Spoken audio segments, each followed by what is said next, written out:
Welcome to dark history. ഇന്ത്യയിലെ ഏറ്റവും അതിക്രൂര criminal സിൻഡിക്കേറ്റുകളിൽ ഒന്നായ ഡി കമ്പനിയുടെ തലവനാണ് ദാവൂദ് ഇബ്രാഹിം.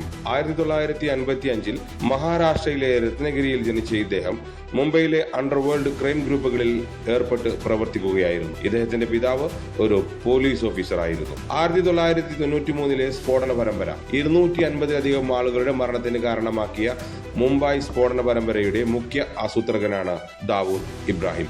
അന്താരാഷ്ട്ര തലത്തിൽ മയക്കുമരുന്ന്, ആയുധം, സ്വർണം കള്ളക്കടത്ത് നടത്തുന്നതിലൂടെ വരുമാനം നേടിയെടുക്കുന്നു. പാകിസ്ഥാൻ ആസ്ഥാനമായി പ്രവർത്തിക്കുന്ന ISI, ലഷ്കർ എ തൊയ്ബ, അൽ ഖായിദ പോലുള്ള തീവ്രവാദ സംഘടനകളുമായി ബന്ധമുണ്ട്. UN, US, ഇന്ത്യ എന്നിവർ അന്താരാഷ്ട്ര ഭീകരനായി പ്രഖ്യാപിച്ചിട്ടുണ്ട്. ഇദ്ദേഹം ഇപ്പോൾ പാകിസ്ഥാനിൽ ഒളിവിൽ കഴിഞ്ഞു വരുന്നു. എന്നാൽ പാകിസ്ഥാൻ ഈ വാർത്ത നിരസിക്കും. കൂടുതൽ വീഡിയോകൾക്കായി ഈ ചാനൽ സബ്സ്ക്രൈബ് ചെയ്യുക.